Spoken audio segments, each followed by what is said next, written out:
my story of my experience as a battalion commander way back in 1994 until my job now as an area commander starting January 25 this year. So, in 1994, I was a battalion commander of the 18th Infantry Battalion in Basilan.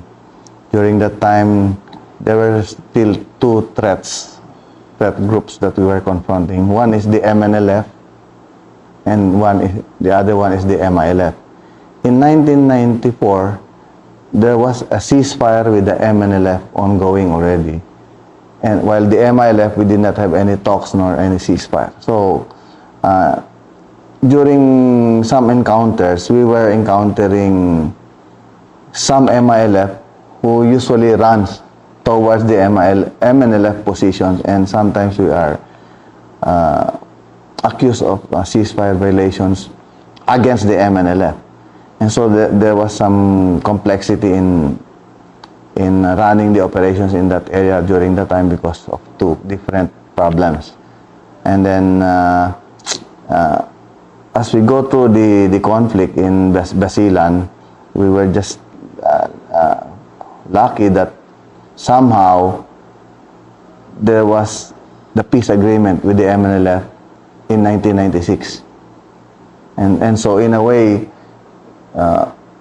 we have only one problem to go, which is the MILF. But again, during those times, I believe that some groups have the dual personality.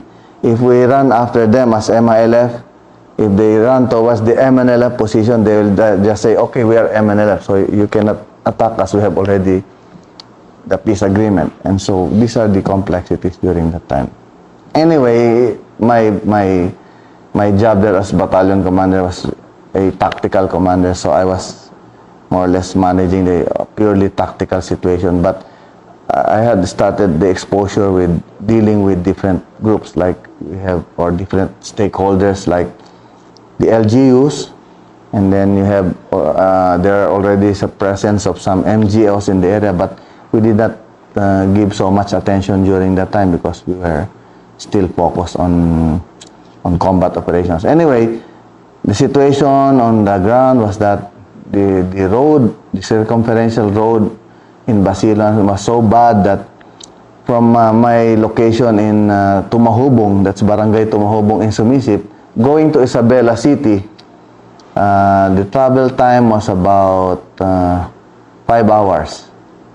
And because of very poor roads, there were really mud areas where only the M35s and the Humvees of the military can pass through. And so from time to time, whenever we pass this road, there will be some stalled vehicles like a jeep. We also help them pull it out. And so this was the condition. And if you travel along the road, you will see nothing at all. Like you will see an empty municipal hall, and with some goats just taking shelter. You can see some health clinics that are not manned at all, or in a way abandoned. And then there was really all signs of neglect. Even the bridges that time were still some old wooden bridges, although still stable enough, but these were really very old bridges. And so it was really a nightmare for us. Like if you just have to go on marketing, everything will have to be planned. There were unwritten rules that we do, like you cannot leave or jump off from your command post as early as 6 o'clock because there are no people on the road yet. So these are indicators. If there are people on the road by 7 o'clock, you know there's no ambush, because if you travel by road by 7 o'clock, it's already, the sun is up already, and you don't see people along the road, there's something wrong. Maybe there's an ambush in position. So we were careful in observing the activities of the civilians. And so we always time the movement out of the camp, and then we see to it that the return trip is will be more secured, or we will be posting more route security than the ones going out, because we can always just suddenly go out of the camp and nobody will notice it, and even the enemy will not notice our movement out of the command post going to like Isabela City for marketing. But on the way back, then we know that there's always the possibility that they will wait for us. And so all of these were really planned. And in fact, when I say planned, the movement out, and then before they come back, they have to tell us that what time they are expected to move out. Of course, encoded system, so that we will know when to set up the route security. This is how hard it was to not just operate, but rather to maintain your administrative activities in this area. And so I was a battalion commander for 2 years, 5 months, and there was almost a weekly encounter, average weekly encounter with the MILF. But as I said, it was difficult really running after them.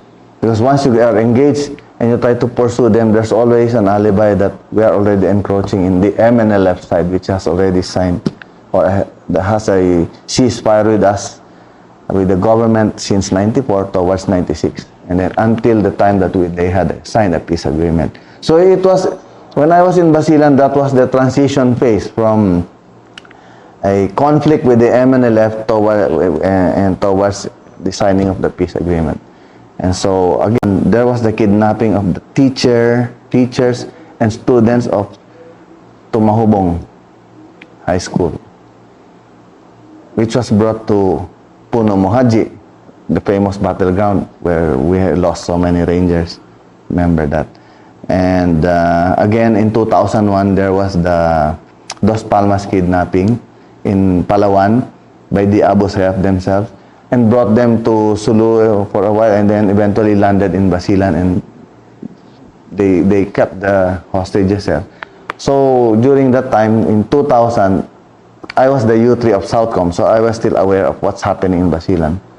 And there was the 2000 kidnapping of the teachers of the late Father Gallardo was killed eventually, and some teachers and students brought to Puno Mohaji, the famous battleground in practically that's the mountains bordering Maluso and Isabela City of Basilan. And so I was aware of the operations there. There was massive operations. There were 2 task groups, in fact, organized that time. Task Group Thunder and Task Group Lion. Practically, there were about 2 brigade strength in 2000.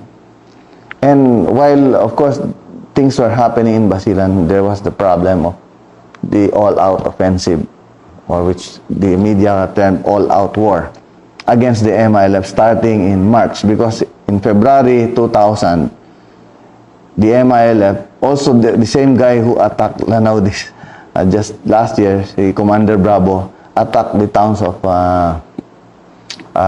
I'm not mistaken, Kauswagan. And so that triggered the offensive in Lanao Norte towards Lanao Sur. And so by March, there was already an offensive against the MILF in Lanao, the Lanao province area, Lanao provinces area. And so that actually even triggered the all-out war policy. And so we have that by July, March, starting March, 6th ID was one of the main effort there actually. They have started attacking Camp Omar, and later on Rajamuda, and then finally towards July 2000, the attack of Camp Abu Bakar, the main camp of the MILF in Barira.